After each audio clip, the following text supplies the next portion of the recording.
spookier than anything else we've already done. So we've been talking about doing horror, introducing it. No better month to do that than October.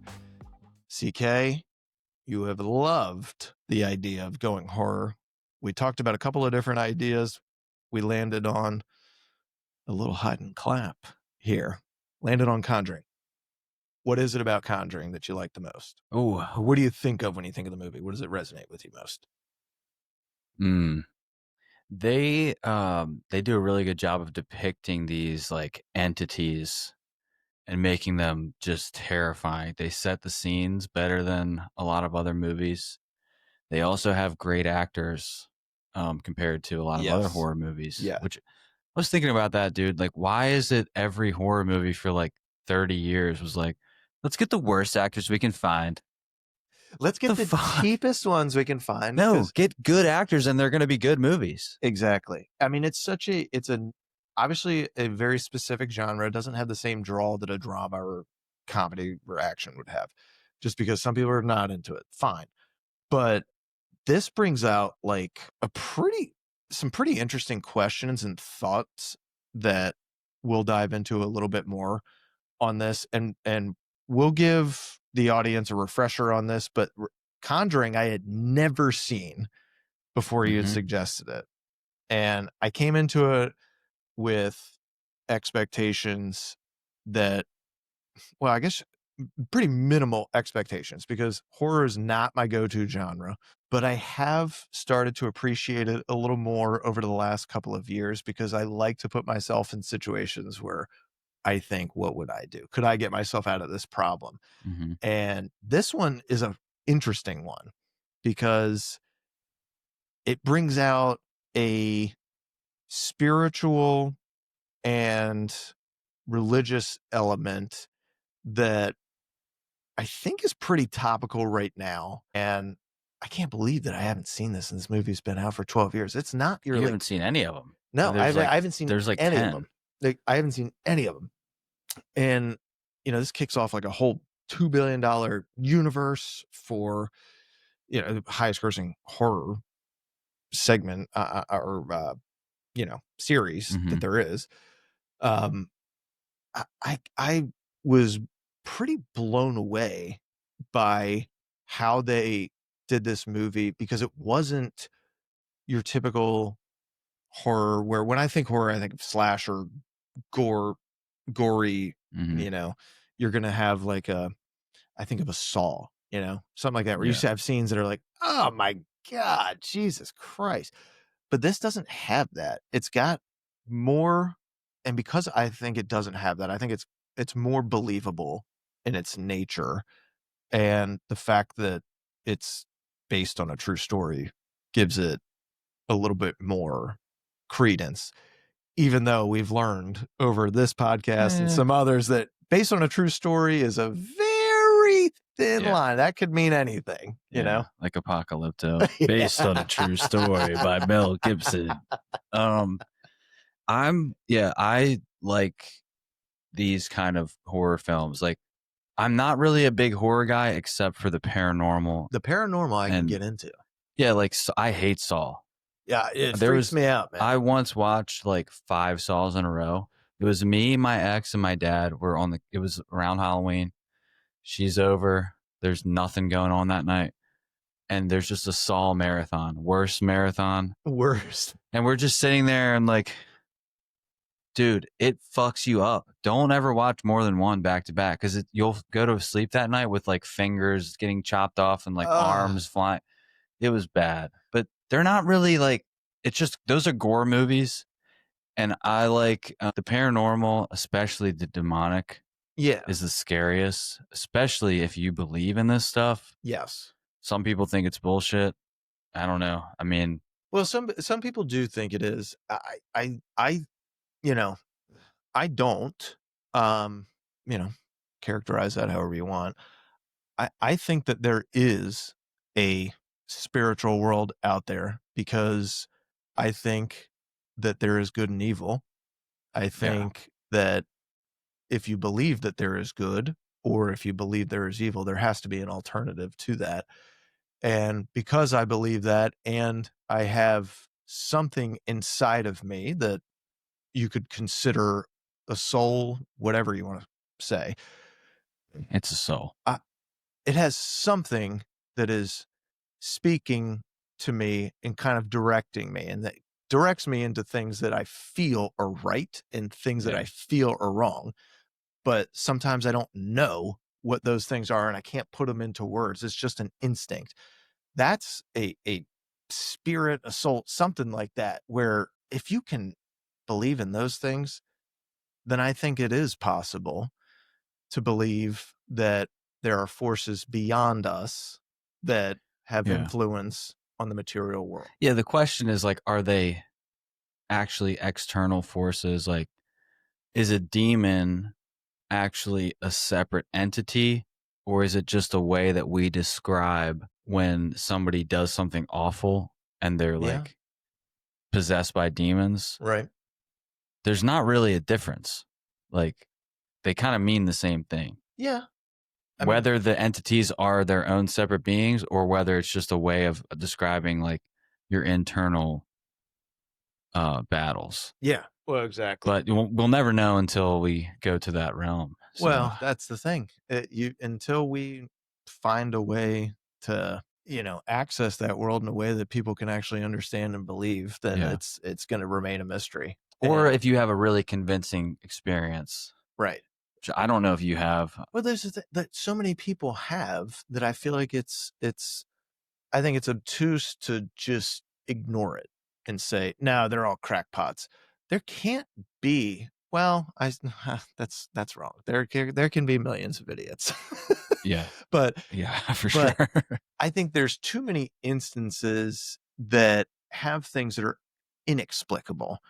And so for the audience, and I'll back this up for the audience that hasn't seen the movie The Conjuring. That's the one that we're talking about tonight. It is set in 1971. It follows Ed and Lorraine Warren, who are investigators of not necessarily paranormal activity, but spiritual beings. They're kind of the best in the world at what they do.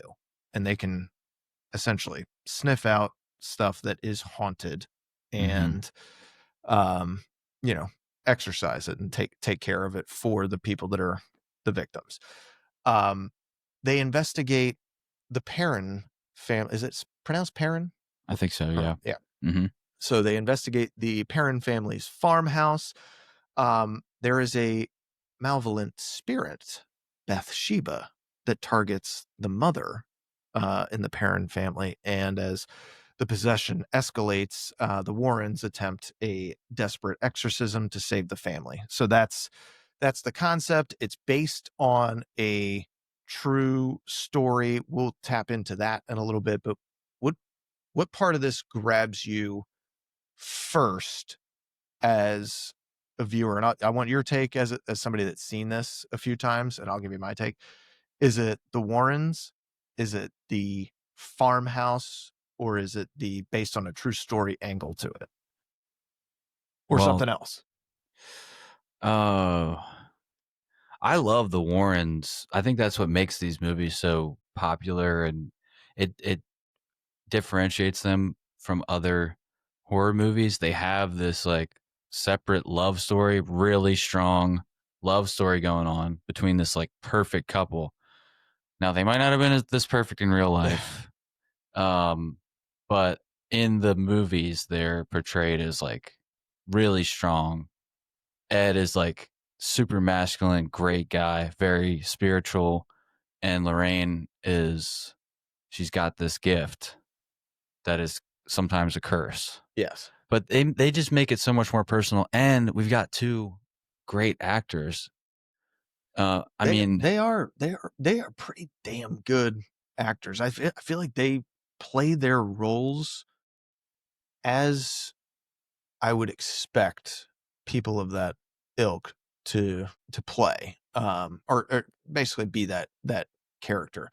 I'm curious what your research is that you found on the parents, or not the parents, the Warrens. So Ed and Lorraine are played by a they're played by Vera Farmiga, who we might remember her from our Departed podcast. The Departed. She was in also that Bates Motel. She was the Oh mom. yeah, dude. She's the mom in Bates Motel. She's good at horror stuff, man. She's a very good dramatic actor. I think it's her eyes. Man, she's got these like real pensive eyes. There's something about her, because I watched Bates Motel before I saw her in anything else. Yes. And she's so annoying in that. She is annoying. So I always am like, but I think she's good. I think she's good at it. I think that's the point of her character in that one. She's supposed to be annoying. Yeah, she's supposed to be annoying, which, you know, she's good at that. But Patrick Wilson plays Ed. And you're right. I mean, they come off as like this basically like husband and wife super team that fucking track down demons and get them out of this world. Now, is that's an interesting storyline to me. The based on the true story thing is what hooked me. Whether that is, I'm sure that's on purpose, but that's what hooked me, man. It was that. This is directed by James Wan. Is it Wan or Wan? Probably Wan. He just did Insidious before this. Oh, and that's how he got Patrick. That's how he got Patrick, because he liked him so much. It's kind of confusing if you don't know. Patrick in Insidious is not Ed. Right. That's what I thought when I first watched these, but it's a totally different story. Exactly. Insidious might be the scariest movie I've ever seen. At least the first time I saw it, I could not sleep. And I was like 18 too. I was in my bed, like looking around. I can't do this. Dude, it was bad. That one's good. I haven't seen it yet, but I have a feeling it would do something similar to me. So I'm going to pass on it for now. But yeah, Patrick Wilson was the go-to lead for that. So he's like, I got to have this guy here. And Vera Farmiga would only do it if Patrick Wilson was doing it. She goes and spends 3 days with the real Lorraine Warren, trying to study her mannerisms and stuff when they're making the film. It's titled The Warren Files. They're not, they're not calling it The Conjuring. Yeah. Most of these movies go with some kind of working title just to, try to mitigate leaks. Way better title. Conjuring's a way better title. We can get into that in a little bit too, but the Ron Livingston, I always think of as Berger from Sex and the City. I didn't watch that, bro. Wait, who's Ron Livingston? That's Roger, the dad. Yeah. Oh, that's the dad. yeah. That's what I know him from? Space Guy. He's in Band of Brothers. Oh, that's what I know him from. Okay. So he's like, yeah. I mean, he plays that character pretty well. The lady Lily Taylor is really a dramatic actor. I don't think she had done horror before this. The mom. Yeah, the mom. But scary face. Dude, wow. Her face. They probably were like, that lady looks scary. Put her in the movie. The makeup that they had to. But even without the makeup, like her face was ready to be changed into. I mean, I'm not saying she's ugly, but her face is she's got a strong. It's got some striking features. The best thing about this, from the business angle, they fucking had a $20 million budget. Damn, Warner Brothers, right? Warner Brothers. Yeah. This is a huge win for Warner Brothers. $20 million budget, $319 million take in worldwide. Rotten Tomatoes, 86%, A- cinema score. People fucking love this movie. Yeah. And I know I could see why. I'm shocked that I haven't seen it. I think it's just because it had that horror tag on it, and I try to steer clear of it if I can. But I am fascinated with the concept, or at least the discussion, of angels and demons and the relevance of, their world to ours, if they exist. Which I think there's evidence that there is some inexplicable things. What's that only interesting, that can do. It seems like the demons like to show themselves more. Like the angels, you don't hear a lot of stories about angels being seen. Well, it depends on who's disseminating the stories, right? And who's controlling the narrative. Because who's delivering the story is what's the medium. True. You know, We also like to be scared as just people. We like to. It's like a. I think it's easier to get a rise out of people by sharing negativity and things that are loud rather than. It's like you can't look away. Yeah, exactly, like a car wreck. Yeah. It's like, oh man, shit. Glad that's not me. Dude, I keep Woo! seeing these videos of like, for some reason they're like, people from New Zealand that are like former Satanists, and they're like, and I saw Jesus Christ, an image of Jesus, and I decided right then. It's a weird like phenomenon. That is Keep weird, seeing it man. pop up on YouTube Shorts. There must be a big Satanist population over there. I think there is.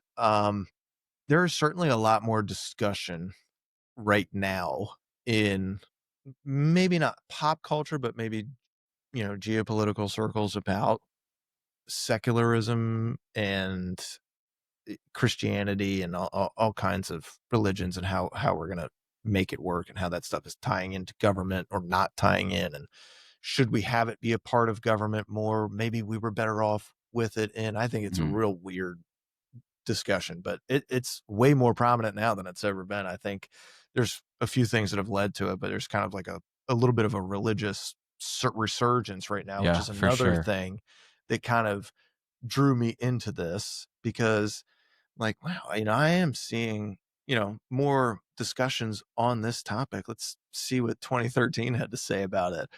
And, God, I watched this and I came away with a like frightening reality. Like, I wouldn't know what the fuck to do if I was in their position. God forbid. I wouldn't know what to do, man. Dude, it's like my worst fear. I couldn't imagine having 5 girls, because this family has 5 girls, and the real family had 5 girls. Yeah. 5 of them. And you move them there for a better life, not knowing any of this stuff, bought it off the bank. And, you move in, everybody's happy. Yeah, we're doing a little bit of work. And then day by day, by day by day, it gets worse and worse and worse. And you have no way out. I don't even know how you would find. You don't even have the internet in the 70s. How do you find these people? Dude. How do you find them? And imagine, this is a little detail, but imagine like if you're a little scared at night, you can just I'm going to throw on Family Guy or something just to cheer myself up. Not in the 70s. Dude, how much scarier? Dude. Like any time before like the 2000s, nighttime, brother. The further you go back, how scary is nighttime? I don't even want to think about it. Dude, just... Oh yeah, I guess I'll light a candle. Like, dude. Pre-electricity. Woo! No, thank you, brother. Oh. No, thank you. Yeah, and they had electricity, but it was like barely working. Barely, brother. It's like Rwanda electricity. Yeah. Now, where it works every now and again. Behind the scenes stuff on this freaked me out a little bit.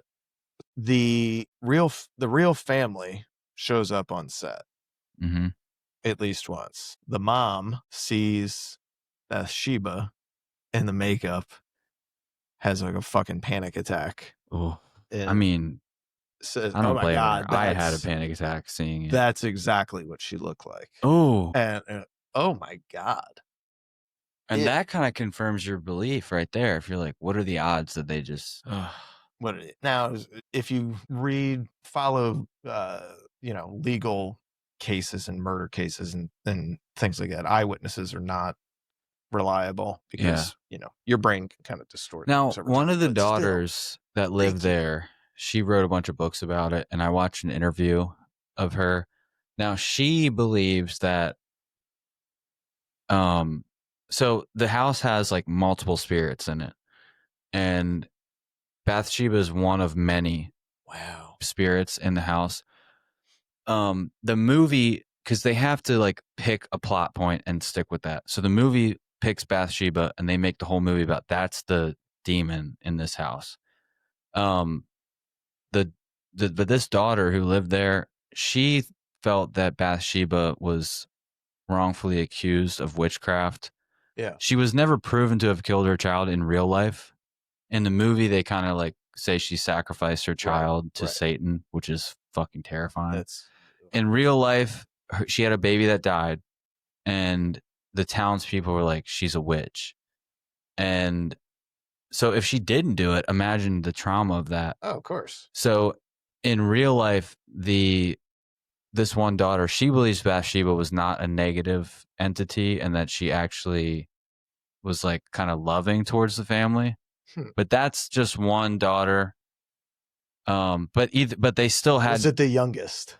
I don't remember which one it is.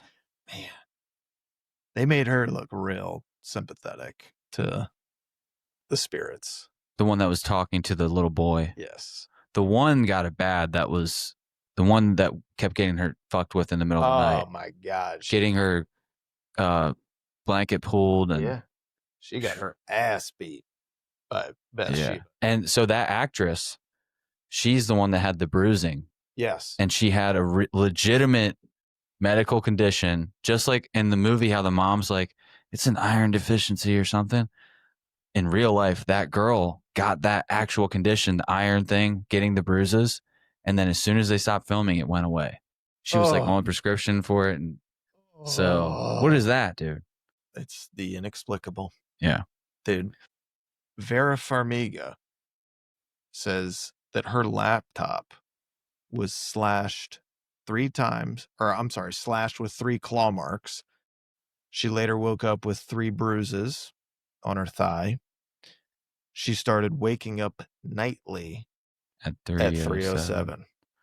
Yeah. The daughter, like you said, inexplicable bruises. Do you continue shooting that if you're involved in this movie? I'd have real fucking questions about it, man. I think yes, because you got to get through the triumph at the end. Because that's the other cool thing about these movies. They always have a positive spin. So some horror movies like Saw, they usually end and you're like, fuck, that whole thing sucked. And you don't get a break. That's what I'm saying. Don't watch 5 of them in a row. No. Like Texas Chainsaw, I think, is a similar thing. Yeah. Yep. A lot of horror movies end negative. Yes. But like Disturbia, you get this, it's not really horror, but thriller, and then there's a payoff. Same thing with the Conjuring movies. They usually win, and it's just I think if you're the actress, you got to go through with it, because if not, then you're letting those dark forces win. You're letting them bully you out of telling your message. True, but then that makes me question the effectiveness of Ed and Lorraine in real life. If they have to film at this house that was the house, then God, what is this? Okay, 50 but years this story in real life, what actually happened at this Conjuring house, this isn't one of their best cases. So they go and they do perform an exorcism. They claim that the wife in real life did levitate. Yeah. And the husband in real life was like, what are you doing to her? And he punched Ed in the face. In real life, this actually happened. And then they left. And I don't think it really got resolved. But they've been involved in other exorcisms that were successful. Yeah. And Ed did not ever perform an exorcism, but he's one of the only people in real life that's not a clergy member that was present for an exorcism. Yeah. So he does have that claim to fame. Which is unique, man. I mean, he's the only one. And the church does not, the way that it's portrayed in the movies where they're kind of like reluctant to come help, I think that's how they are in real life, because they do investigate miracles and they do investigate demonic possession, but they don't want to get labeled as like superstitious. Sure. And they take this shit serious. I mean, they believe in it. Yeah. And who knows what they know? They have a fucking library that's got miles of shelves. They probably have shit from the Library of Alexandria and whatnot. There's the conspiracies behind the Catholic Church are just crazy. Endless. So, but it does take a lot to get them. If they come out, it's probably real. So yeah, I mean, I got to imagine. And exorcisms do happen. Yes. And there are inexplicable miracles that have happened that they document. And it takes a lot for them to approve it. So, well, can you imagine how many requests that they get? yeah. Or So they've usually they gotten have to over be like, time? it's probably a raccoon in your attic. We're not coming out there. We're not doing that. Go, which makes sense. But what a weird, like, how do you think these guys get into this business? How do you Ed and feel? Lorraine. Yeah, So Ed grew she's up in a haunted clearly house. oh, okay. And he, from a young age, he had dreams from family members visiting him that were dead that he never met, that he never knew. And he had ghost experiences. So he was always into it. He meets Lorraine. I guess she always had like this gift. This clairvoyant. I guess no one knows if it's really legit. This is the thing about, if you research into them, it's frustrating because there's no clear answer. A lot of people will be like, they're frauds. They're just doing it for money. But it seemed to me, it seems like they had a legit passion for it and they wanted to make a living. So they made money by writing their story and stuff, which I don't know. I mean, it seems fine to me. It's frustrating because you'll never get a clear answer like, yes, they were frauds or yes, they were legit. But I mean, they make them out to be in the movie the best of the best. Yeah, it was a little At bit more this. tumultuous than that in real life. But Yeah. Do they have personal struggles going on? yeah, they had a scandal with this younger girl claimed that Ed got her pregnant and that Lorraine pressured her to get an abortion, which is pretty dark. Ooh. And it's confusing because the girl's name is Judith, and their daughter's name is Judy. I forgot. So it's confusing. That is so weird. Well, we won't unpack that too much. The mom, the real mom, when she visited, said broke her hip the same day. Swears to God that Bathsheba is still there and it wants to fucking kill her. So they didn't get her out. So they did not get her out. But which one of like the behind the scenes stories that we research, which one kind of rattles you the most or would rattle you the most?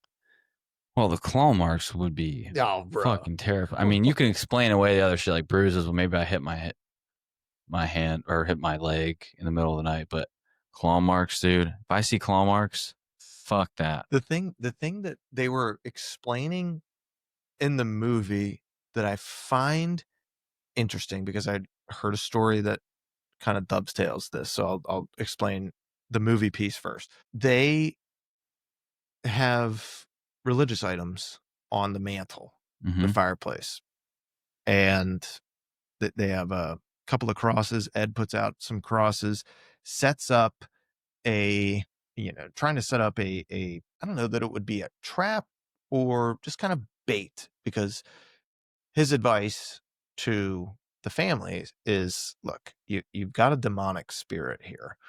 We need to get rid of it. And the best way to do that is to get it to come out. And we're going to do that by agitating it. And you'll start noticing that I'm going to put up a bunch of spiritual and religious items of faith. If this place is possessed, you will start seeing those things taken down. Because they get pissed. Because they get pissed. Yeah.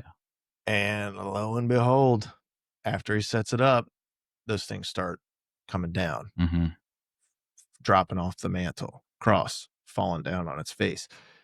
And I had another friend of mine tell me a story this morning about a haunted house around us, an experience that somebody had, where the owner told them, oh, well, you're going to love the house. Anything that you put up on the mantle will be on the floor in the morning, every morning. That's the only thing you need to know. Otherwise, if that's it, could you tell me that you would proceed? I wouldn't. Brother, I'm good. Not a chance. It is packed enough in my house. I don't need a freaking spirit in there as well, buddy. That kind of stuff freaks me out because it's inexplainable. Mm-hmm. And it seemed in the movie, it's only the religious stuff, and then they start, bashing a lot of the family items and symbols of love and family and faith and things that, hope, Mm-hmm. things that we deem positive or, explain it how you want, but you get my point. I just, I think that if I was the cast filming while these stories are going on, or while these things are going on, it's helping me at the same time invest more into the story Mm. because now I'm feeling the Yeah. things You don't have that to act as much. You I'm not just, acting yeah. anymore. Did they film at the house, the real house? Yeah. Oh, Yeah. so that tree actually legit? If it's still there, I don't know if a storm took it out or anything, but that's it. I mean, brother, that would Fucking put a Walmart up, dude. we always need one. For some reason, like these spirits can't. I mean, I don't want to challenge them, but Actually, it would be perfect for that site? A Dollar General. they're gonna be like, fuck. Dollar General is gonna be But they like, don't seem to haunt places like that. I'm sure we can find stories. I mean, I've heard stories of grocery stores and stuff, but if you put like a really modern building, it doesn't seem like they haunt that kind of stuff as much. no, I mean, then you're talking like only time that's like Indian burial stuff, Yeah. which is a whole other thing. But again, like those cultures believed in spirits. The cultures, I would say just about every culture before modern day culture today. Modern day Western. Modern day Western culture, every culture that we have on record has some kind of either higher power or not alternate universe, but a Hidden. spiritual Yeah. world behind a veil that we cannot access, but they can access us or use us as vessels. Mm-hmm. Why are we so against that idea? Is it because it's our brains couldn't handle it? I don't know. I don't know. I don't know. Cause it's like, yeah, that is the standard. There's still obviously so many people out there that are spiritual, do believe in this kind of stuff, but it's like the standard model of reality and conversation. Like, oh, you're kind of crazy if you believe that stuff. Well, yeah, exactly. But it's almost like 50-50 people that do or don't. I think it is about 50-50 people that believe in ghosts or believe in haunted elements and those that refuse to believe it. And I think some people that refuse to believe it just don't have the patience to be like, yeah, man. Yeah, I mean, I hear you. It's like I got too much other shit going on. I don't want to even think about it. But I think about shit. What I fortunately have never been in an instance like this. I have been in houses that, just by nature of selling them, every now and again, you're going to go into one that has a weird energy about it. Mm-hmm. And do you ever go in, like, there's got to be a lot of times where you're just by yourself at night, right? Brother, I can tell you there's been a few times where I've been by myself at night. There's been honestly some of the scariest stuff that I've been in. There's probably a couple that have been at night that have been terrifying, and I am in and out of there super quick. Mm-hmm. But there has been probably like 3 or 4 that I've gone into where you can feel when you enter the space, either the air is thicker or it's got maybe not, it doesn't even have to have that like old dingy grandma musty smell or anything like that. It's just you can feel a presence of something else there, and it's hard to describe. It's one of those things that you know it when you feel it. Yeah. And Well, because old doesn't necessarily mean haunted. no. Old in character and all that stuff. That's great. I mean, dude, creaky stairs and stuff like that don't really bother me. But what does bother me that has happened a few times is like lights flickering, or I'm sitting in an empty house and radiators start going dung, dung, dung. Hello?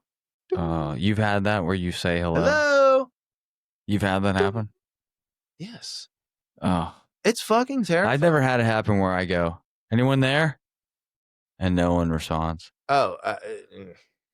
I've had one kind of a ghost experience. It wasn't really scary though. Okay.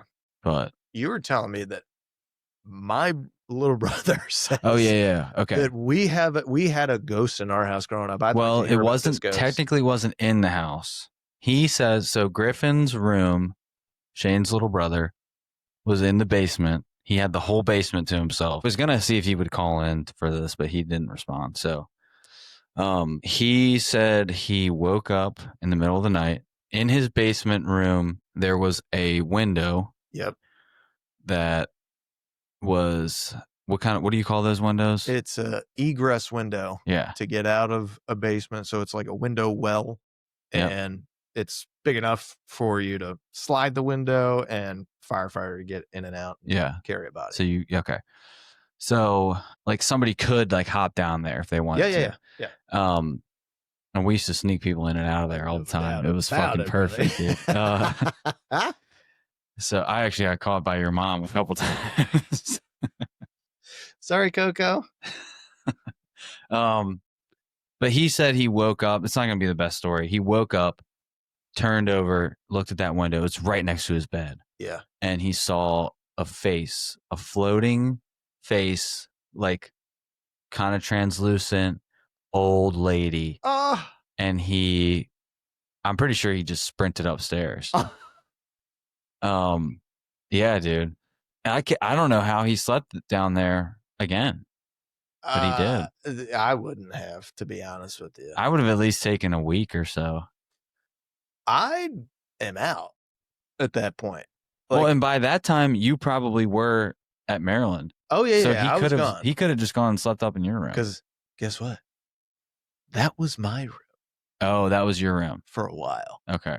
Never had a instance like that, but I will say, even to this day, I still do a stupid ass thing where if all the lights in the basement, except for the top stairwell, are off, I will sprint up the stairs.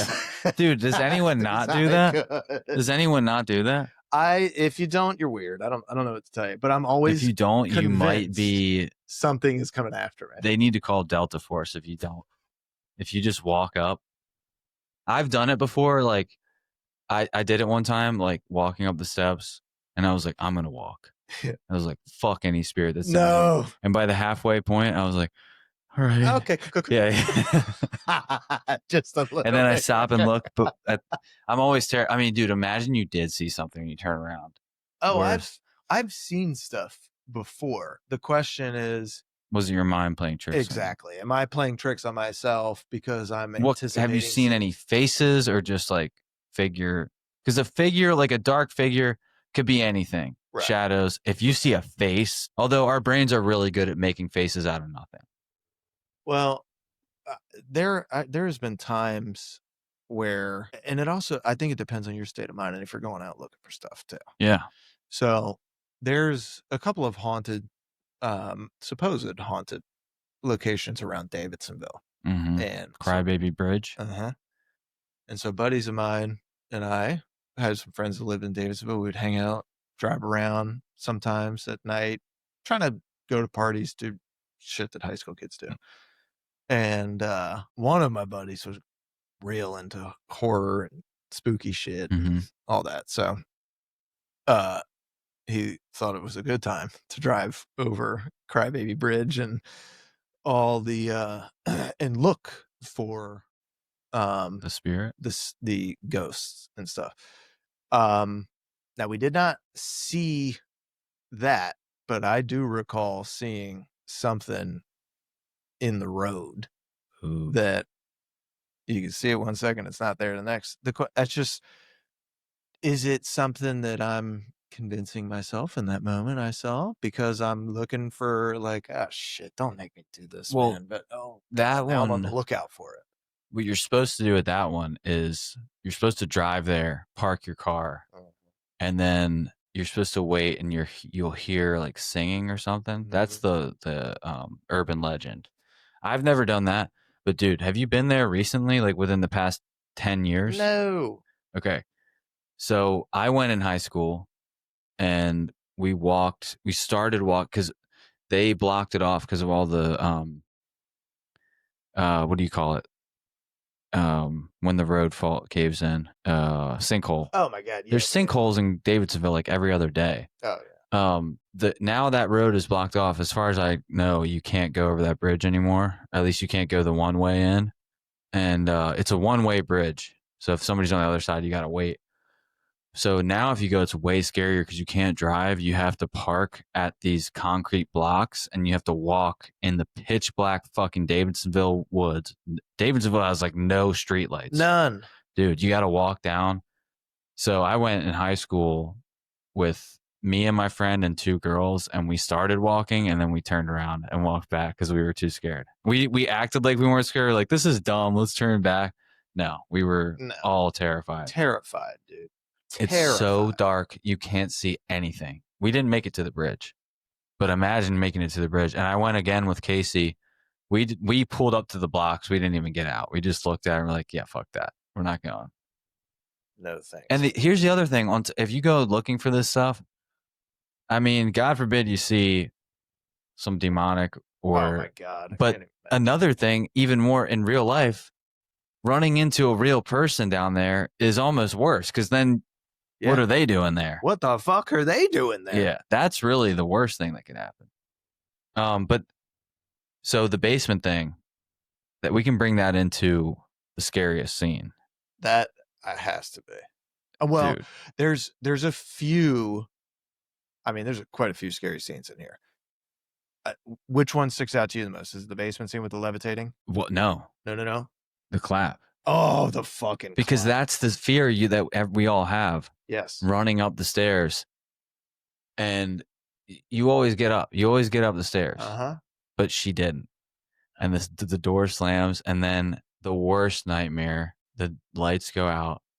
Oh. And then what do you do? So what do you do once the clap happens? Because then you're just stuck down there. Bro, I thought about this the second I watched this. I said, first off, she goes to the top of the steps. Yep. She is banging on that door trying to get the fuck out of there. It's locked. It's not, and she didn't lock it. It's the spirit's locked. Yeah. And the husband finally hears it. He's rushing inside, trying to open the door. It won't fucking work. And that hands, seeing the hands come up next to her head from darkness. And clap. You hear her scream. I almost screamed. This was at like 11 o'clock at night on like a Wednesday when I'm watching this and my family is sleeping. And I'm like, oh my fucking God. And she's screaming her head off. And I'm like, what the fuck would I do? Honestly, I would revert to like a child. And I think I would just scream as loud as I can and close my eyes and hope that it goes away until I don't know. Or do you run down the steps? I'm not running. Let's fucking go. Like, you don't think you're going to do that? No, I'm getting at that point, they're probably like, okay. And she fucking zooms some scissors over to my throat. Yeah. I mean, you can't. What was kind of far-fetched was when the demon, she's like, you're all gonna die, and then it shoots the shotgun. Remember? Yeah, that's a little too much. But like, as far as top creepy sounds to hear, a drawer is probably like third. I'm gonna say a door is first. Creaking door. A creaking door is a hard fucking pass for me. I'm gonna say that now. Well, and that's the worst thing too, because that happens all the time, like doors closing on their own because of drafts and stuff. It's not even paranormal. It can be. So it's doors, floors, and then it gets into cabinets and drawers. You start getting that shit Slim Shady creaking, That's a brother. Dolls, flaws, We're and talking spirits now, and Daddy's got to have a séance because that ain't happening in my house. In the name of the Father, the Son, and the Holy I say that Spirit. non-ironically, because I don't. This shit is not No, I don't play with this penetrating stuff. Fuck that. I I had one other ghost experience. I'll tell this really quick because I know we're getting off track. We had this little window seat in the sunroom. It has like a pad on it, and my girlfriend at the time dropped me off. I go in there, and I took a nap on this little window seat, and I'm facing out. It has like windows out into the backyard. I'm facing the backyard. Fall asleep for like 10 minutes, and I feel someone tap my back, like just tap me, like a press, like hold out your hand real quick. I'll show you the pressure. It was like this amount of pressure. Oh, wow. Just a push, that much. Not like really hard, nothing scary. No. Just a push. And I thought in my head she had come back, like she forgot something, whatever. So I turn around, no one there. And I just was like, mouth open. I'm like, this is it. This is my experience. So those are the two things that have had happen. But my grandfather did die in the house, and I didn't feel scared for that first one, for the window seat one. The drawer one, I felt scared. Drawer, I'd be terrified. Maybe it was your grandfather making sure you didn't fall asleep and fall off the bay window. I don't know. You could have just been saying hi. I don't know. I've had, it didn't feel scary, that one. Yeah. And I don't fuck with this shit. I don't want ghost experiences. No. So I'm not looking for it. Well, do you have a theory on either purgatory or why spirits would exist? Why wouldn't they be ghosts in heaven or hell, or I like the destination should be? I like the why are they here? Typical explanation, and it is like the Catholic explanation of ghosts, like they believe in ghosts, is that it is basically purgatory. Yeah. And for some reason they've been allowed to interact with us. It's, if you're a super like at peace person when you die and everything's fulfilled in your life, you're not going to stick around. Right. You'll be gone. I like that normal explanation of it's like unfinished business. They can't let go. They didn't want to let go when they died. So they're still repeating the pattern. Maybe they don't know they're dead, like the Sixth Sense. Yeah. Or it is some sort of purgatory. Or maybe in that case, it could just be someone saying hello. I mean, that's the nicest version of it. Yeah. That's and there are certainly stories of, not to sound corny, but friendly ghosts and things like that. There's accounts that are pleasant. It's not always something evil. But yeah, I am curious what gets you in purgatory. And I think unfinished business is probably part of it. But then you'd have to believe that you'd have to have a case where God would allow you to mess with the human world, mess with his project, Well, and I don't know what his conditions would be for that. I don't know if the purgatory is ever, I don't think it mentions it in the Bible. Not that that's the only place you can get the truth from, but I think purgatory is a Catholic thing. It's a Catholic idea, not in the Bible, I'm pretty sure. So maybe you would have to be Catholic in order to be in purgatory. I don't know. That would be interesting. I feel like your religion actually determines your... Well, I think it depends on what you believe in. Yeah. But it'd be funny if the afterlife is like, well, you're Indian, so you're going to Nirvana. You can't come to heaven. Heaven's real and Nirvana's real, but it looks so cool. Sorry, you're in Nirvana. All right, it's next door. Yeah. Yeah, I mean... Can I visit? Yeah. Dude, that would be sick. What if that was the thing? Like every heaven that everybody believed in? It could be, because it very well might be. Who knows? It could be. It could be all based on your reality. Right. What you form in your brain. That's how we kind of explained it to our kids. It's like, heaven is different for everybody, but I'm trying to see what he already knows. Yeah. So I'm trying not to say, like, I'll say God and I'll say Jesus, but I'll just say, yeah, God did this. And then I wait and see if he's like, I know God. I'm waiting for one of those, but he hasn't said anything. Yeah. I'm waiting for a reincarnation kind of thing to happen. Be interesting, man. What what did you think about the and I don't know if have you ever encountered sleepwalking before? Dude, I sleptwalked my whole childhood Stop it. and I had sleep paralysis for years. Okay. Yeah. Explain. Okay. Sleepwalking first, not that crazy. When I was a kid, a couple times I sleptwalked all the time, and I would walk into my parents' room. I would always have something to tell them really important, and I'd wake up in the middle of it and I'd be like, no, wait. And they're like, it's okay, go back to bed. And I'm like, no, but I really had to tell you. And I couldn't ever remember it. But the scary ones were when I was really little, like 5 or 6 or something. I woke up in the basement and my parents didn't know where they woke up, went in my room. I wasn't there. And they're like, oh my God, he's gone. Yeah. And I'm in the basement. I didn't remember that because I was still asleep. But I do remember when a little bit older, I did the same thing, but I woke up at night and I saw the moon. And I was like, what?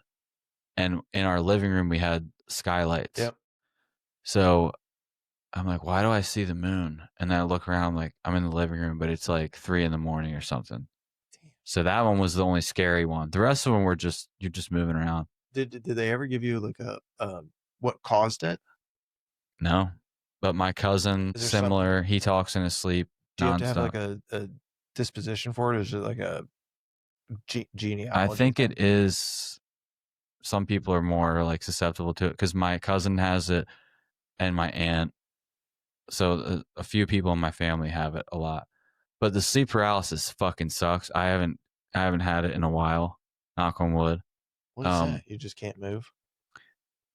Yeah. So you wake up. That's usually me when I sleep. I'm a rock. So it's that your body is asleep, but you are conscious. So you wake up and your body, everyone's body does this at night, paralyzes itself. Yeah. So that you don't act out your dreams. That's the theory. That's why you do it. But it's when you wake up and you can move your eyes, you can look around. For me, I think usually my eyes are closed, but a lot of times I'll dream my surroundings. Yeah. So I'll think my eyes are open. I've only had one like creepy demonic experience during it. A lot of people have a presence on top of them. Yeah, very common. You wake up, you have something pushing you into the bed, and sometimes it's like a demon type figure. What? Some people even see like the same guy. Yeah. Dude, look into that. The Hat Man, look into that. But I've never had that. Actually, I had one. But so like my cousin, he had one where he woke up, couldn't move, saw something like in the corner, and he's like falls back asleep. Wakes up, nothing there. Hand comes up from under the bed, goes like this, tries to fight, wake up, falls back asleep. Third one, wakes up. This is all the same night. Wakes up, it's on top of him. And it's like this figure, no face. It's like a Slender Man type thing. Yeah. Dude. So mine are usually just I can't move. And I don't have any presence or anything. I had one where I woke up and I had a witch behind me. And so this was more of a dream though. Sometimes you wake up and you actually see it. The one I had, it wasn't like in my room, it was a dream. But I wake up and in the dream, there's a witch behind me and it's like, we're going to drag you to hell. Oh, dude, it was terrible. Terrible.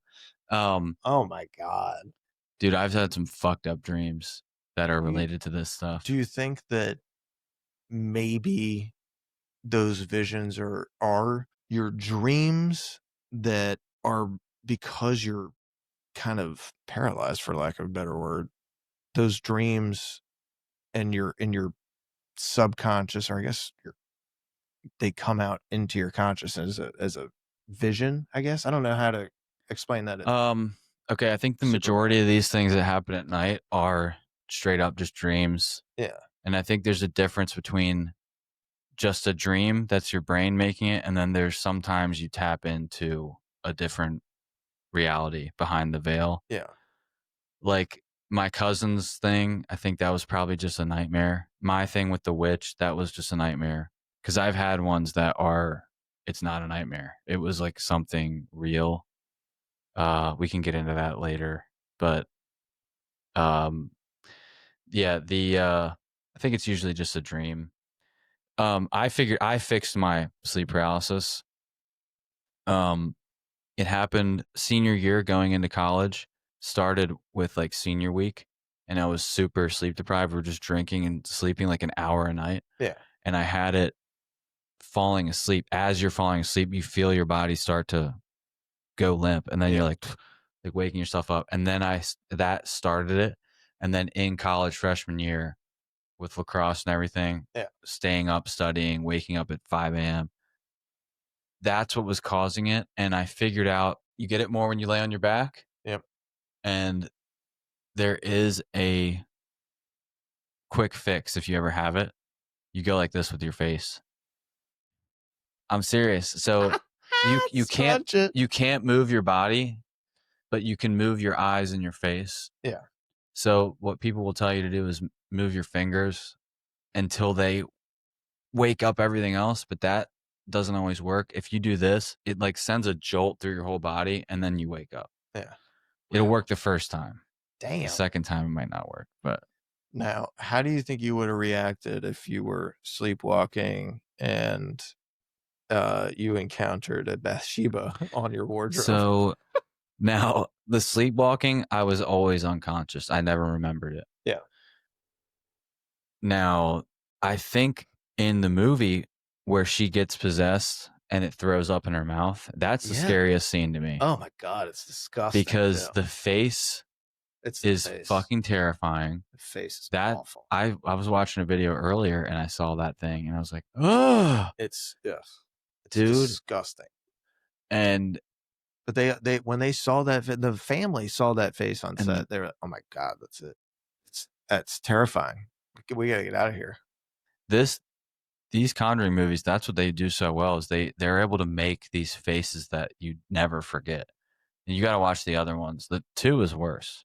No. 2, the trail, I don't even know if it's the trailer. Like when you go on HBO Max and it starts playing like a little clip, not the trailer, but a little clip from the movie. That had me already scared. Wait till you see The Nun. The Nun is the worst one, dude. The Nun. We're just going to keep scaring ourselves. Dude, that was terrifying. The wardrobe scene. Oh, she was on top. Yeah. When she's on top and she attacks the one. Oh my God, the other one that was trying to help the one that was getting her. Now, okay, if you see that, you're gonna fight back.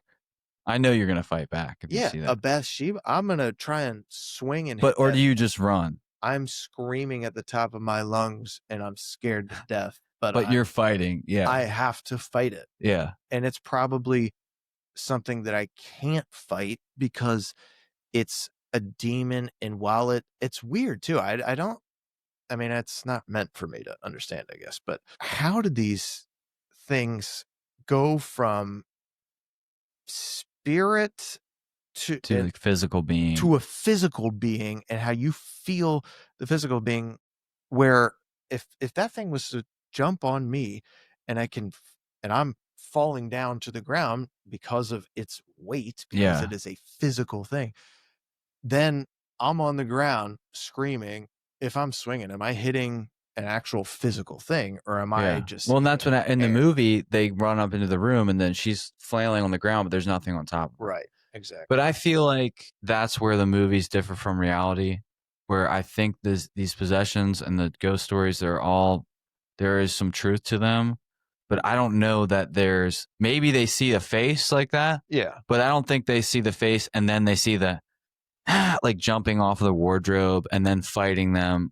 I don't know if that happens. I don't know. I would hope not. I really hope, because Jesus Christ, terrifying, bro.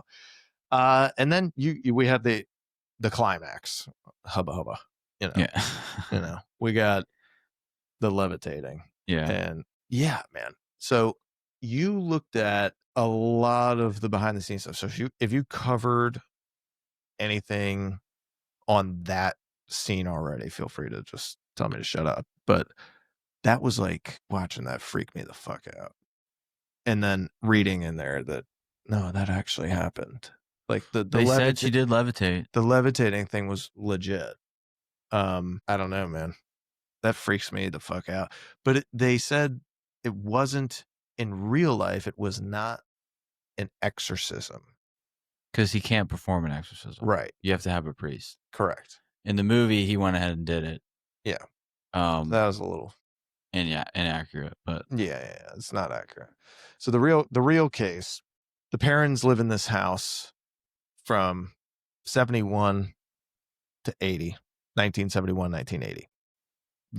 Cute little farmhouse, Harrisville, Rhode Island, probably no bigger than Anne Arundel County. And Carolyn is the mother. She's the one targeted the most. It's a family of 7. Father, mother, 5 daughters. And apparently the Bathsheba liked the dad, right? Allegedly. She wanted to get with him. Oh my God. Sherman is the person they're basing Bathsheba off of. Yeah. Born in 1812. Different. If you don't want to be accused of a witch, don't be named Bathsheba. Honest to God, y'all. What do you call her for short? Sheba? Bad. Hey, Sheba. Sheba's not that bad. That's not too bad. Do you know the original Bathsheba? That's a wild name. Do you know the original? Is it biblical? Yeah. It's the woman that got King David, to cheat. Or he sent his friend who was married to Bathsheba. She was like bathing on the roof and she was like, and he was like, I gotta get me some of that. So he sends his friend to the front lines. He's like, good luck, bro. And to get him killed so that he can. That's right. Swoop in and bang her. Bathsheba, which is one of the most evil things you can do. Pretty bad, man. That's pretty fucking bad. And so our Bathsheba, she has rumors of witchcraft after this baby died, like you had already pointed out. The baby apparently died of a sewing needle wound. So okay, that's real. So yeah, the baby thing is real. So the baby died of a sewing needle wound. Bathsheba was acquitted. She died in 1885, and folklore is that she cursed the land. Carolyn once got a puncture wound that she thought was a needle, like a sewing needle. And then, was there any truth to the? Remember the little boy spirit and then the other mom who was like, she made me do it. Oh yeah. Was there any truth to that? Let me see what else I found in here. So the Warrens held a seance, not an exorcism. Andrea did see her mom levitate, speak in another voice that I assume is probably Latin. Roger, like you said, stopped it and kicked the Warrens out. But I had no idea they fucking socked Ed. Yeah, he socked Ed. I was kind of waiting for it to happen in the movie because I hadn't seen it in a while. Yeah. And they kind of set it up like Ed's fixing his car, and they're like, "We feel a lot safer with you here." Yeah, and Roger's like, "God damn, what my chopped liver? Shit, out here fucking trucking 12 days a week. Yeah. Trying to fucking feed your fat asses." Well, shows you the appreciation level they have. Gosh, sometimes, the Perrons in real life endured this until 1980 when Carolyn just told Roger, like, I can't survive another winter here. Just can't do it. It's gonna kill me. So they moved. The activity on them ceased. There's skeptics on the story. There's another owner that had it after them that only reported like mild oddities, not that much. One of the daughters, I think, said, well, the movie's like 95% fiction, but like 5% origin. Mm-hmm. Which, so it, kind of take it with a grain of salt, but still, there's enough here to warrant further exploration of this topic on the spirit world and all that shit. But people did think that the Bathsheba character is unfairly demonized at the time. It's kind of we'll have an episode on this either tomorrow or probably the next day on a similar story in Maryland that was from earlier than this, probably 200 years, maybe 300 years ago, where we have a kind of a offbeat subject. This lady, Maul Dyer, Mm-hmm. and she's into herbal remedies and stuff that, it's beyond the typical Christian religion practices and things like that. And so she gets, legend has it, she's unfairly maligned. The townspeople burn her cabin down. She runs out in the woods, dies, but before she dies, she curses the land around Leonardtown. And as more and more historians have kind of researched the tale, they can't find any records of this person, Maul Dyer, but they find records of a person very similar to this character that they're describing in these legends, who was around the same time, as the same capabilities, similar name, and Mary Dyer, right? yeah, Mary Dyer. And they say, well, this was going on around the same time as the Salem witch trials. There's a lot of kind of, this is basically settler life for them. This is pilgrimage, and there's skepticism, man. Anytime you're different. So they still commemorate Maul Dyer, the legend of it, at least to this day in Leonardtown, more as not as a celebration of witchcraft or anything along those Just lines. the history. And yeah, it's the history of it, because it's an interesting story, but it also can be a reminder of how we can be real quick to jump to conclusions. We don't have open minds sometimes, and sometimes we can let fear kind of run us as a collective, and we get that mob mentality. And it sounds like old Bathsheba here could have potentially fallen into a category like that. yeah, but that puncture wound is kind of that puncture wound sus. is very sus, and I gotta be honest, it's a great fucking cinematic villain. So Oh my god, I kind of lean more towards, nah, Bathsheba's an evil bitch, all right? Yeah. She was doomed with that name. Oh, you can't be like, oh, well, I went to church with Bathsheba. Well, hold on now. Hold up. So this movie was actually in development for like 14 years. Really? There was a 2009 bidding war, and Summit Studios won the deal. The deal collapsed, and then New Line and Warner Brothers scooped it up. We already talked a little bit about budget. $20 million budget, 319 million. That might be like best ROI that we've had on the pod so far. They are the biggest horror franchise now, The Conjuring. So, and I think the best. I think so too, and I think it's because of how Wan produces it. I think he doesn't like the stuff that we kind of talked about earlier, the gory stuff. That's not his style. He doesn't want to do a lot of effects on stuff. Yeah. He wants it to feel real. The tension is amazing natural. too. Yes. He's really good at they are scary. They're hard to watch sometimes, but he does build in some relief every once in a while. Oh yeah. So that you can make it through it. I mean, I don't know. If you want to go hardcore and not be like that, then these probably aren't for you. But right. Well, but at the same time, like, he does something interesting where he brings in real actors to a pretty unique genre. And I think there's more of an appetite for it now than there's been in quite some time, because I think some other people have seen a performance like this, or they've seen other people do, some of these bigger actors in recent years have done more thriller types, more stuff that kind of explores this element. I mean, Hmm. think about like the True Detective stuff. Think about,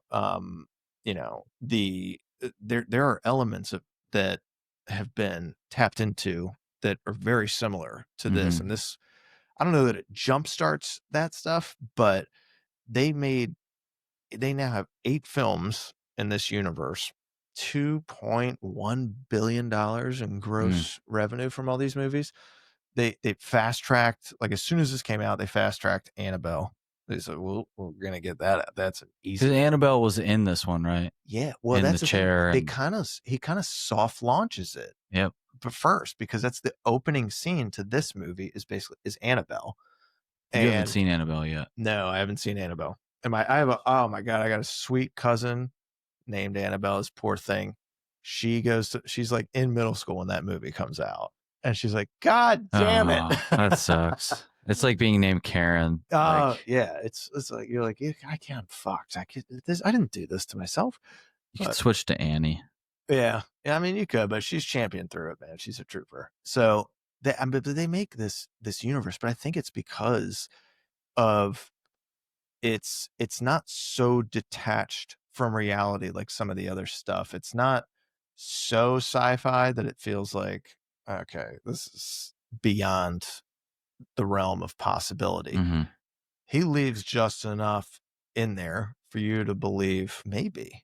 Yeah. And that's all you need in order to put yourself in the actor's shoes and, you know, live the story and scare yourself and hopefully find a way to champion through I it. think they do all have a weakness, all of these movies, and you'll see when you start watching all of them. Yeah.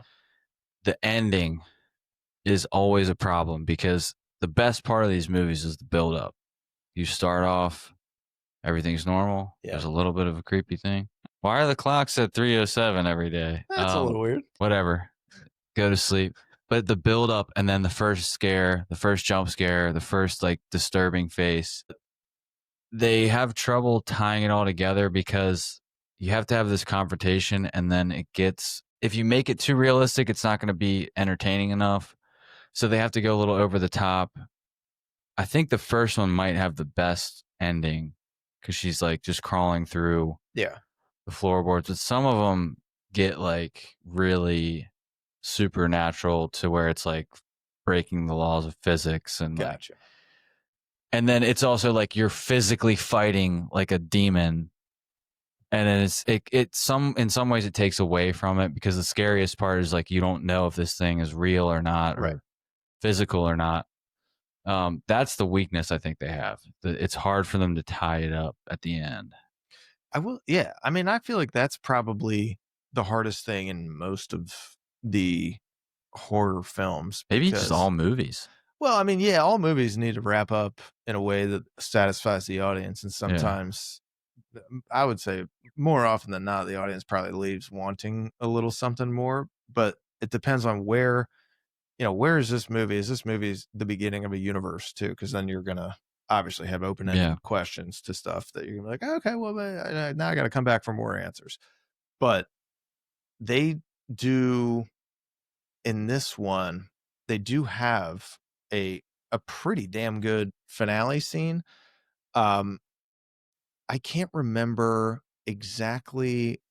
I can't remember the final shot before credits. So I can't remember the exact thing. I think it's pictures of the real Ed and Hmm. Lorraine and talking about their story and how this case either propelled them or what they went on to do after it. But um I don't know. It's kind of like almost like documentary Hmm. style, which makes you kind of believe it a little more, I guess, because of the way that they present it. But um, they have some pretty interesting themes in the movie. Um, we have the family theme. So you have the parents. I mean, they feel like a pretty real family. They've playful games. Warmth. God, dude, 5 girls under one roof has got to be crazy. I mean, I don't know. Roger's gonna be driving a long time, brother. I'm sorry, Raj. Um, but I think they do a pretty good job of connecting you with the girls and the family life, so that you can be like, a little bit more hurt by the attacks from the spirits. I think they do a good job with that, and they bring in a faith element to it with the Catholic stuff and the Christian ideology, the Father, Son, Holy Spirit, and all that. They don't do it over the top, though. They're pretty they're pretty balanced with it. It's not angels and demons. You know what I mean? They don't have Tom Hanks there giving you. Well, in 1412, actually, the Meister, he said, there shall be light. Like, no, The Meister. I'm making up shit, dude. But that's a fucking that's your Tom Hanks impression on angels and demons. I just don't understand that. Like, I actually loved that book when it came out, and then when I saw Did you the read movie, it? Yeah. I read it. Now, Da Vinci Code was first, right? That one was good. Da Vinci Code was good. Angels and Demons, I enjoyed at the time. It's got some holes in it, looking back on it, but like, I thought they were fun reads and stuff like that. But this movie is not like that. They don't go way over the top into the ideology of stuff. They're very matter of fact and frank about it, to the point where I feel like it's an easier sell to the layperson. Yeah, it's an easier sell to a layperson. It's also an easier sell to the customer, victim, or whatever you want to call the parents. Because you think about it, you're like, all right, yeah, you put yourself in the parent shoes. Like, yeah, there's some weird shit going on here. I don't know what the fuck's going on, but I'm having we need help, clearly. And this is beyond something that we can control. So now we have to bring in an element of the unknown here, and you're the only people that we can find that are close enough to handle this. Yeah, I wonder what it's like watching this, because I grew up Christian and Catholic. Wonder what it's like watching it if you're like Jewish or Muslim, or Yeah, that would be interesting. I don't know that. like, what are their thoughts on I'd this be kind of curious stuff? what their takes is on all the Christian stuff. I mean, they're all three of those religions come from the same origin. So Correct. they still have this, they believe in demons and angels and even Jesus. I mean, the Muslims still believe in Jesus. They just don't believe in that he's the son of God, I Correct. don't think. Yeah. But yeah, I'd be interested to see how you watch that if you're not a Christian, like how it affects you. Or Yeah, I mean, I think that, whenever I watch movies, documentaries, television shows, that I'm always curious about religious elements and what the different ideologies bring to the table and how they would figure out. So that is a good question, man. I'm probably more partial to it because I am Christian and I can relate to some of the stuff just from CDC class and all that stuff. It's also interesting that it's a like major Hollywood film, and they're kind of promoting Christianity. Yeah, which is weird. You don't see that. Not really. Seems like Hollywood is kind of anti. It seems like it these days. I've seen people say, like, really hardcore Christians say that even these movies, even though they're kind of winning in the end, that these are not good, and they're kind of like, they're almost like vessels for demons to get into the real world by portraying them in movies, and that you shouldn't even watch them. Some people say that. Yeah, I mean, there's probably an argument for that if you believe in it. And yeah, I could see that. I mean, it's. Are you inviting it into your life by? Yeah. If you get, I mean, if you watch it once, no, but if you watch it and you talk about it and do a podcast on it, maybe. I don't know, man. I mean, I think all that it's moderation, like anything else. If it's something that you fixate on, then yeah, of course you'll introduce that stuff into your life. But the one thing I do have like an unanswerable question: the trauma that Lorraine is described to have had in this movie from a previous encounter. I don't fully understand what that was because they show the clips of it and stuff like that. Uh, they're trying to have essentially an exorcism on this guy. It goes wrong. He like attacks her during the exorcism, and she can see see a demon maybe, and it scares her. I don't know exactly what happened, and then in the movie they don't really like expound on it. But the whole time I'm like, since you fucking brought it up, I'd like to know what the hell Well, happened. I think part of it is to leave the mystery because Ed explains it to the husband, right? And he's like, she saw something, and I don't ask her what. Yeah, he's like, I won't ask her what it is. Yeah, but as an audience member, You're like, what did she see? Ask her. I'm trying to see, what did she see? Because it'll help. That's the only thing that would help me. Now they do a good job at other points in the movie of showing her having visions and she said to be clairvoyant, which I don't know the exact definition, but I assume it means that you can see things that others can't. Maybe it means you have access to a spirit world. I don't know. That's the only thing that they touch on it, and I left wanting more on that story. Because I appreciate more background, and I don't know if they cover it in any of the other films. Maybe not specifically, but the most recent one, she has something happen that affects her in the future. Okay. Yeah, the most recent one, which apparently is the last one, they're not going to do anymore. It's called Last Rites. That one's scarier. At least for me, it was. I've seen the previews for that. It looks fucking like I don't want to watch it. It was scary. We saw that one in theaters. Now I watched Conjuring, the original one. The first time I watched it with like 10 of my friends. Yeah. And so a movie's not scary when you watch it with 10 guys. Not with 10 guys. Because you're going to be sitting there just shitting on it and making fun of every little detail. And it's hilarious. And that actually, if you are really scared by a movie and you need to like reverse it, then do that's that. What you do. Yeah. Do that. Because if you watch it by yourself, I promise you, you'll be scared. You could even watch it with your 10 buddies and then watch it by yourself that night and you'll get scared. Yeah. You have backup now. Yeah. But recently when I watched it again, I was like at the gym on the bike looking at an iPad. It's not as scary as like alone in your house, or in theaters is also really scary. Yeah, it's got to be terrifying. Especially at Arundel Mills. Like there was Arundel Mills, late at night, dark theater. Fuck, I'm scared out of my mind. Yeah. But yeah, I always like going to Arundel Mills. I never had it. I love Arundel Mills. Usually I'm not scared, but there was a cop coming in and out and he was like, I'm just looking over my shoulder like, what's the fuck is going on? And this was like all the Charlie Kirk shit just happened, all these shootings. Yeah.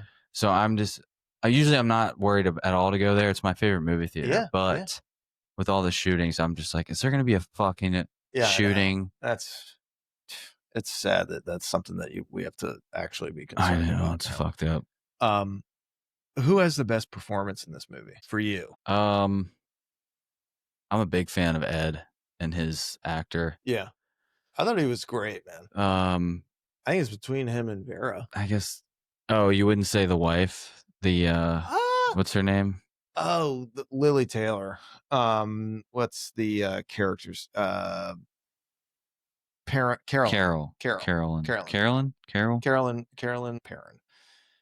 Perron. And I thought she did play that part really well. That's where I think it's so critical to have like real dramatic actors in it, because that role, somebody else in that role that's not as sophisticated, gives you like your classic horror movie. Where most horror movies it's like the way that they're going to hook you in is we're going to sell sex, we're going to sell none of that in this one. Maybe some shit that you're not supposed to be doing, drugs, violence, whatever, and then we're gonna show retribution for these bad actors through another bad actor, Texas Chainsaw Massacre type of thing. You know what I mean?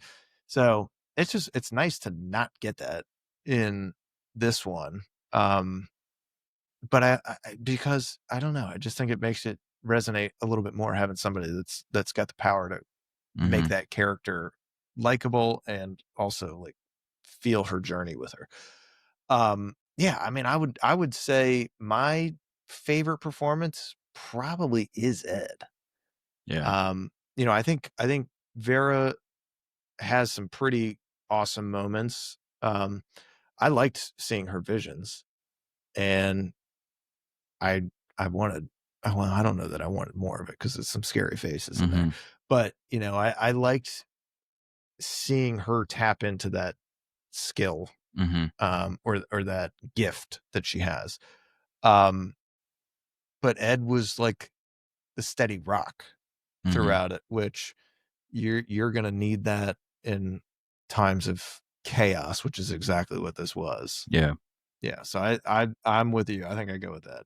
Best line? Oh, best line. Maybe that affects me the most is just when she calls out Bathsheba Oh, and she turns her head over. yeah. I think what's the one you have written down? Uh, Dude, how does he go from seeing his wife like that and then they're like, all right, demon's out of you. All right, I'll sleep in bed with her tonight, I guess.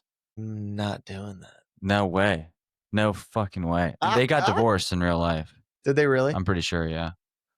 I mean, it's hard to survive that, dude. I mean, I don't think she turned into Bathsheba in real life, but still, how do you just go from you can tell he's like, oh my God, when she's like spitting up blood and stuff. Yeah. And then, I mean, the worst thing is just. That's a real conundrum, dude. What did happen? He did wake up in the middle of the night, turn over and see her. Wait, I'm sorry. I'm mixing up Amityville. They were at every haunted place ever. In the Amityville house, the dad woke up and saw the wife, and her face turned into like a hag, like Bathsheba. Yeah. It'd be hard to sleep next to somebody after that. Yeah, that's a tough play, man. So the Warrens have been at basically like every haunted place, or a lot of them. A ton of them. The first one, their real life first story was Annabelle. And dude, the Annabelle doll, did you hear? No. This guy. So both the Warrens have passed away. They have this museum, just like in the movie. It's a real thing in their house. Yep. This paranormal investigator guy, he, for some reason, was transporting the doll to another location. You want to guess what happened to him? Well, he's dead. He's dead. I mean, rest in peace. Not laughing at that, but wow, dude, he took the doll, and I think he stayed in a hotel room with the doll. Oh, fuck. Which, dude, leave it in your car, brother. Let it drive away if it wants to. You don't take that in with you. Look at the sign. Positively do not open. He opened it. I mean, what are the odds? He had a heart attack, something like that. Yeah. But he probably had a heart attack because he looked in the corner and the doll was fucking doing the Dougie in the corner. 1,000%, dude. I'm sorry, dude. You don't deserve to die for that reason, but don't transport I can't it. tell you that you didn't bring it on yourself with that. Don't be an idiot. So it happened at the same time as the Coldplay thing, so it kind of got like looked over in the news. Yeah. It was like God. So people were talking recent about those two things. Yeah. Jesus. Wow. Fuck. So that was their first big story. What Ed would do was he was a painter. Yeah.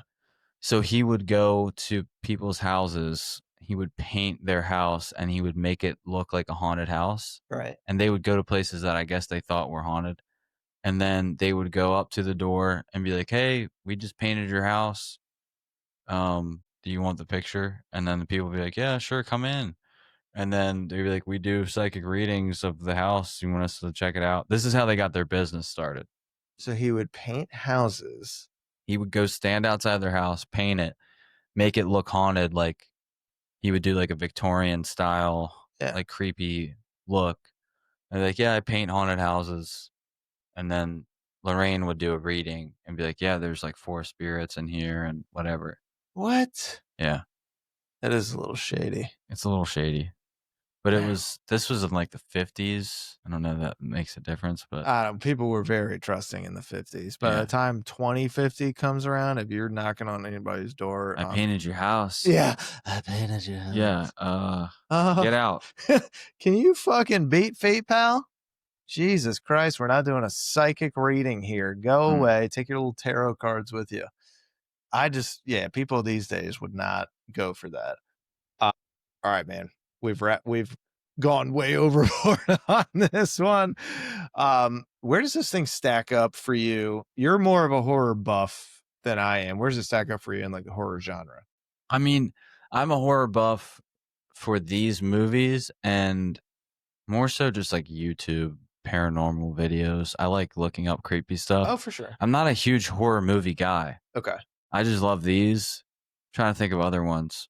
Well, you have Exorcist, you have Poltergeist. I've never seen those. You've got like, I mean, there's a pretty significant list. The question, like, the reason that I haven't seen most of it, because like I don't know, 75% of them are at least or more of the gore slasher type.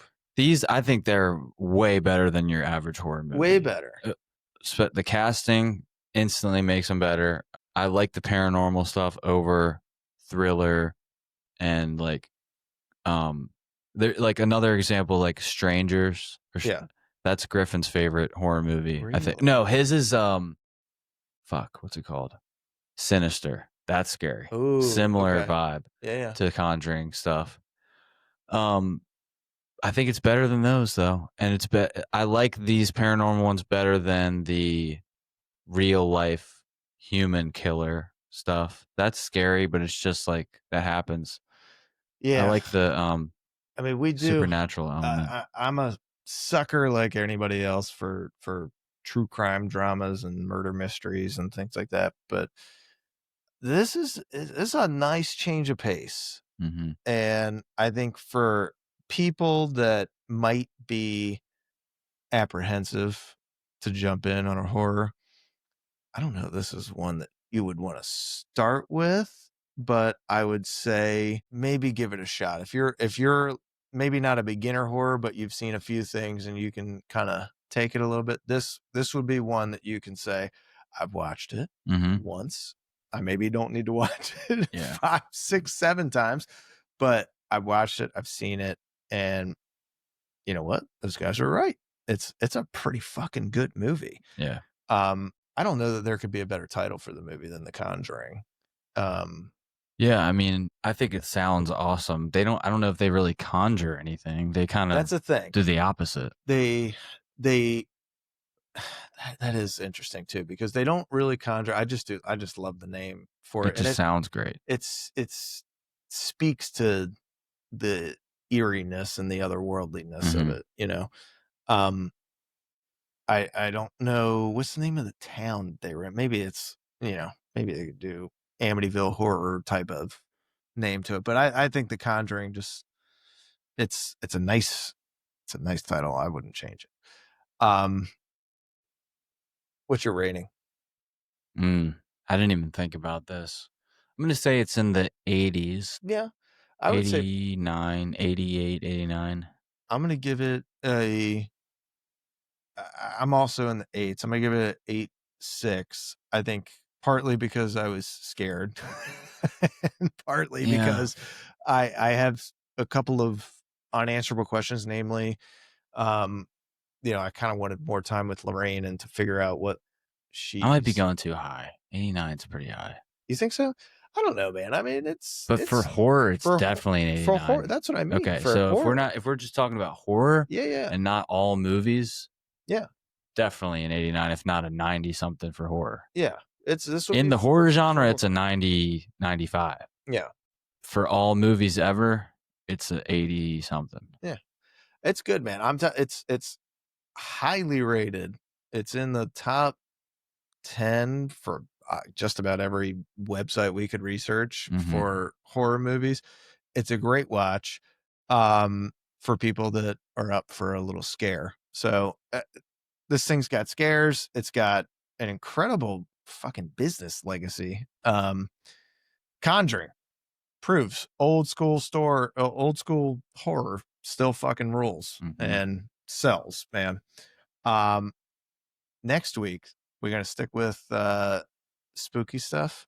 I think we should spook it up the whole. Oh, brother, it's the season. All season. So I think Colin gets back from his travels hopefully by next weekend, and I don't want to like overload the pod with too much religious stuff for you guys because I don't want you to get scared. But we are really interested in doing Constantine. Oh yeah, that is one of what are we scared of, dude? Absolute favorite. Well, I don't know that people are signing up for a bunch of religious talk, but I think these movies are fucking. Maybe they need it. Well, listen, maybe we all need a little bit of God in our life.